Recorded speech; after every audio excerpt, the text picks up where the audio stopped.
সংস্কারের জন্য প্রস্তাব এসেছে, সব প্রস্তাবগুলো আমরা দেখছি এবং আমরা তাদের সঙ্গে সেগুলো নিয়ে আলোচনা করছি। কিন্তু একই সঙ্গে সবাইকে মনে রাখতে হবে যে আমাদের এই সুযোগ যা আমরা পেয়েছি এটাকে যেন আমরা হারাই না হারাই।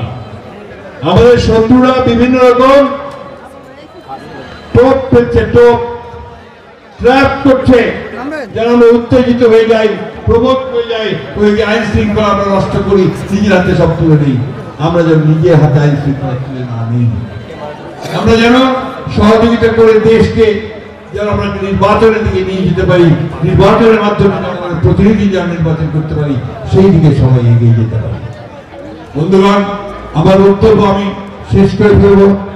আপনাদের কাছে আমার আবেদন, আজকে বাংলাদেশ জাতীয়তাবাদী দলের সমর্থক যারা আছেন, কর্মী ভাই যারা আছেন, নেতা যারা আছেন, তারা সবাই অত্যন্ত সজাগ থেকে আজকে যে মিথ্যা প্রচারণা, মিথ্যা আপনার বয়ান দেওয়া শুরু হয়েছে, বক্তব্য দেওয়া শুরু হয়েছে বিদ্যুতে, তাকে আপনারা প্রতিবাদ জানান। প্রতিবাদ জানালেন কিভাবে? আপনাদের সোশ্যাল মিডিয়া আপনারা সবাই দেখেন, আমি জানি সবাই হাতে একটা করে টেলিফোন আছে, তাই না? এই টেলিফোনে আপনারা জবাব দেবেন। জবাব না দিলে পর আস্তে আস্তে অনেক বেশি মানুষকে মানুষ মনে করবে ওইটাই বোধহয় সত্যি, ওইখানে আপনার জবাব দেন। আর জনগণকে সমৃদ্ধ করেন, জনগণকে ভালোবাসা দিয়ে জনগণের কাছে চলে যান। আমি আপনাদেরকে আবারও আন্তরিক ধন্যবাদ ও কৃতজ্ঞতা জানাচ্ছি যে আপনারা আজকে ঢাকা বিভাগ, ঢাকা জেলার অবস্থানটা একটু অন্যরকম। ওই একদিকে আপনার ঢাকা মহানগর, তারপরে গিয়ে হচ্ছে আপনার দোহার, কেরানীগঞ্জ, নবাবগঞ্জ, তাই না? আর এইদিকে হচ্ছে সাভার, ধামরাই, আশুলিয়া, তাই না? ফলে কি হয়, একসাথে হতে খুব কষ্ট হয়। তারপরে আপনারা কষ্ট করে এসেছে, অনেক আমি রাস্তা দেখেছি, অনেক বাস আছে, অনেকে আসতে পারেনি, অনেক ট্রেনে এসছে চলেও যাচ্ছে।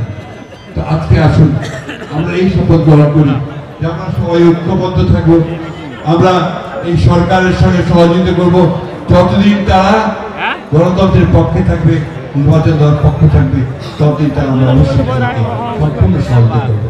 সমস্ত রাজনৈতিক দলগুলোকে আহ্বান জানাতে চাই যে আসুন আজকে পারস্পরিক কানা ছোড়াছুড়ি না করে আমরা সবাই ঐক্যবদ্ধ হয়ে দেশটাকে, জাতিকে যে সুযোগ আমরা পেয়েছি সেটাকে কাজে লাগাই এবং একটা সত্যিকার অর্থে একটা অর্থবহ নির্বাচনের মধ্য দিয়ে জনগণের ক্ষমতা আমরা জনগণকে ফিরিয়ে দিই।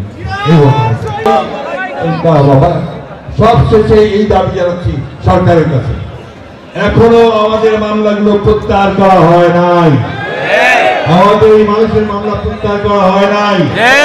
অবিরত এই সকল মামলাগুলো প্রত্যাহার করুন। জানেন সেগুলো মিথ্যা মামলা, সেগুলো দায়েরি মামলা। আমি আপনাদের সকলের কাছে আমি ধন্যবাদ জানিয়ে আপনাদের সকলের সুস্বাস্থ্য কামনা করে পরম আল্লাহ তাআলার কাছে শুকরিয়া আদায় করে আমি আমার বক্তব্য শেষ করছি।